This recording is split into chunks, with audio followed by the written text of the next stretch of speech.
আমরা এখন বেরাবো, পাশের বাড়িতে পুজো হচ্ছে, আমরা এখন যাবো। দেখো আরেকজন আসছে। ওরে বাবু কি হাঁচি হাঁচি দেখা যাচ্ছে। হ্যাঁ না হয়েছে হয়েছে দেখতো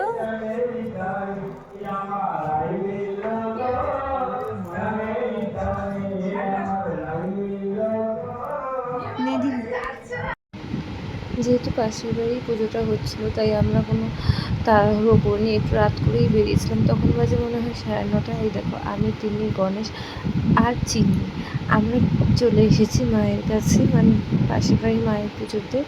এখানে দেখো মায়ের মুখটা কত সুন্দর লাগছে, আর এখানে অনেক লোক চলে এসেছে। প্রথমেই যে বললাম যে আমরা একটু লেট করেই এসেছি।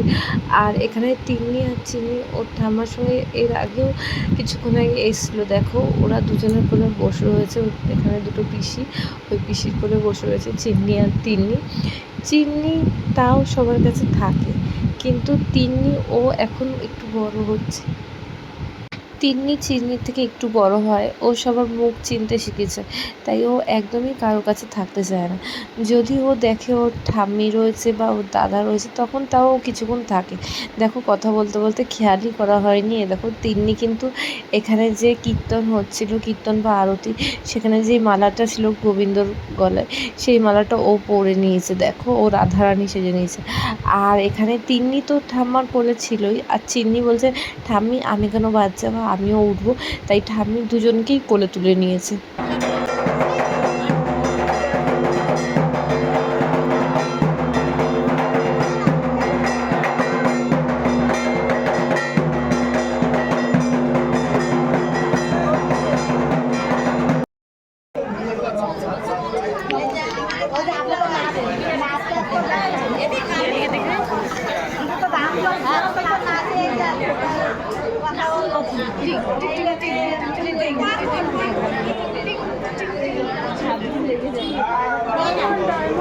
পেয়েছে আর দাঁড়িয়েই যাচ্ছে, দাঁড়িয়েই যাচ্ছে।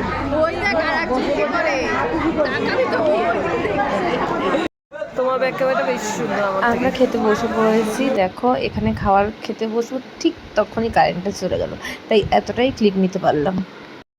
এখন বাজে রাত্রি 11:30, আমাদের খাওয়া দাওয়া কমপ্লিট। দেখো এই মহিলাটাকে, দেখো আমরা বাড়ি যাচ্ছি।